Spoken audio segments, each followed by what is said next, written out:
If you or your child has been bitten by a dog and you think you might have a legal case in Georgia, this is the podcast you need to listen to.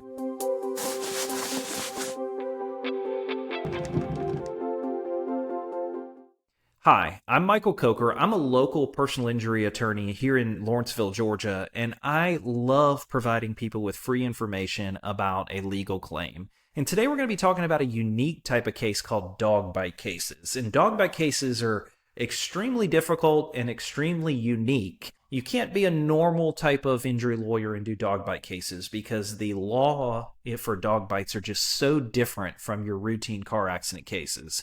So I'm going to kind of explain the state of Georgia law to you today, kind of where we are, what you need to know about your case. And so let's first start off by talking about what is a dog bite case. So a dog bite case is basically you are going after the insurance company of the owner of the dog for not being a responsible dog owner. And dog bite cases really take two main forms. One, let's say you go to visit a friend at their house and you're in their living room, the dog comes up and bites you. You're a house guest at that individual's home. That is the first type of case, and that has its own kind of legal structure for it. The second type of case, which we see unfortunately much more commonly, is if a dog is on the loose. And so let's say it's running the neighborhood, it gets on your property, and it bites a child. That's a different kind of dog bite case.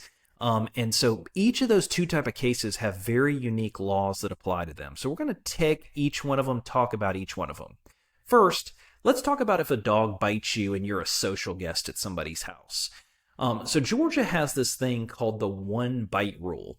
And it's just a fancy way of saying that it's kind of the fool me once, shame on you, fool me twice, shame on me type thing. So if you're a social guest at someone's house and this is the first time the dog's ever acted up, it's never bit anyone, it's never been aggressive, it's never jumped up, it's never nipped someone, then you might have a difficult time proving your case. Now, I'm not saying it's impossible. I've won many dog bite cases where it was the first bite, but maybe there was other evidence that the dog would bite.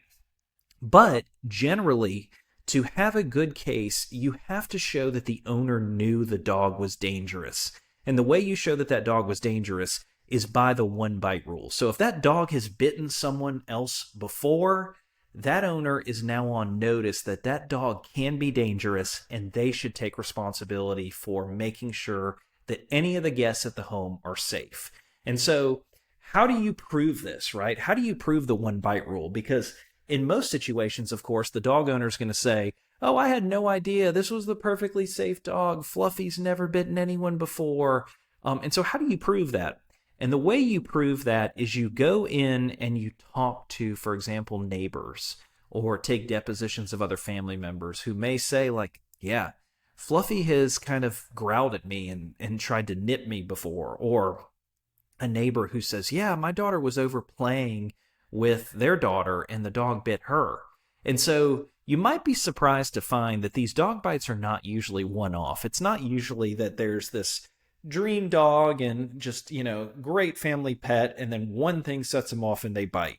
Now, that does happen sometimes, but I would say the majority of the time, it's a routine behavior of an aggressive dog biting people, going after people, growling at people that ultimately causes after a dog bite happens. And so if you're a social guest at someone's house, that's the one bite rule. So you have an obligation to show the court have a successful claim that that dog was dangerous and that the owner knew it. And there's a couple different ways you can prove that.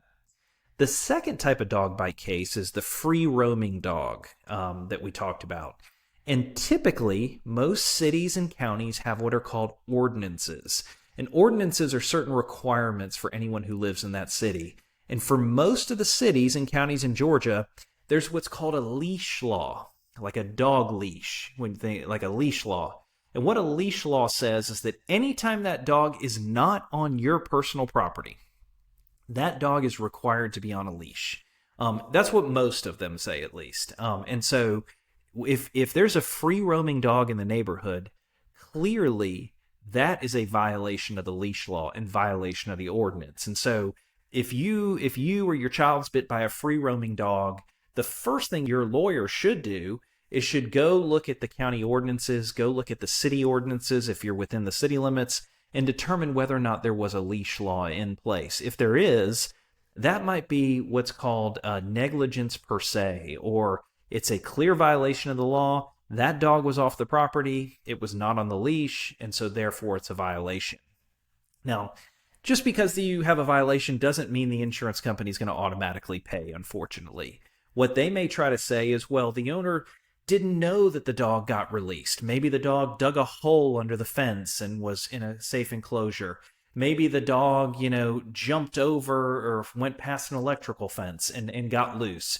And so they're going to try to make that owner look as innocent as possible. Oh, this was the one time the dog got out. I had no idea that he or she was going to get out beyond the fence.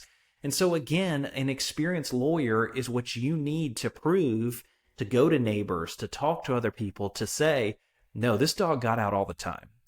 Because again, just like the one bite rule, typically this is not a one-off situation. I remember when I was a child, we had one homeowner about 3 to 4 houses away who the dog always ran the neighborhood. And this was a dangerous dog. And every time we'd see him running, my parents would scream for us kids to come inside. And no one should have to live with that kind of terror of a dog roaming the neighborhood. And so I would encourage you to, if that happens in your neighborhood, you need to call animal control and get it taken care of immediately, because no kid should live in fear of playing outside due to a dangerous dog. So that's the 2 types of cases for dog bite cases, both the social guest, you're on their property, dog bites you, free roaming dog, and kind of the law that surrounds those 2. The next thing you need to know is you always need to call animal control after the bite, for 2 reasons. One, it's a health concern. So that dog is going to be then tested, make sure their vaccinations are up to date, for you to make sure there's no rabies or other disease that you need to be concerned about. But more importantly, it's also going to create a record.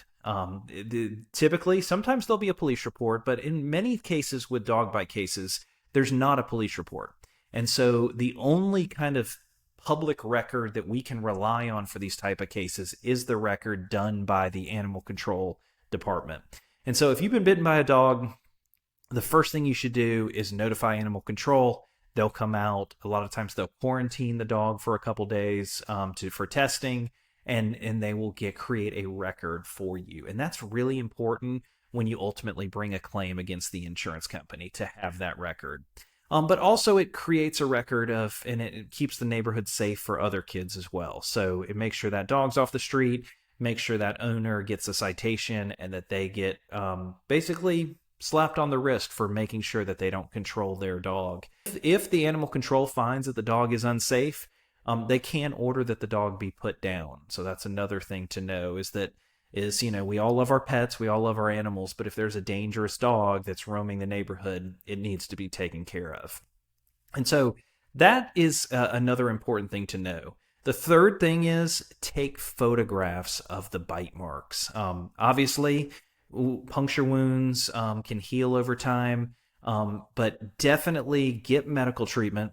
Go to the hospital, get checked out, make sure there's nothing wrong, but also take photographs, because sometimes that's the best evidence we have. And sometimes it's important to show the progression of the scarring, right? Especially in children. What did the bite look like at the beginning? How has the scar improved over time? Because these is going to be the evidence that we're going to be able to submit to the insurance company to get the settlement or to show to a jury. And so these are all aspects of things that you need to know. So that's some pretty critical information that you need to know about dog bite cases in Georgia.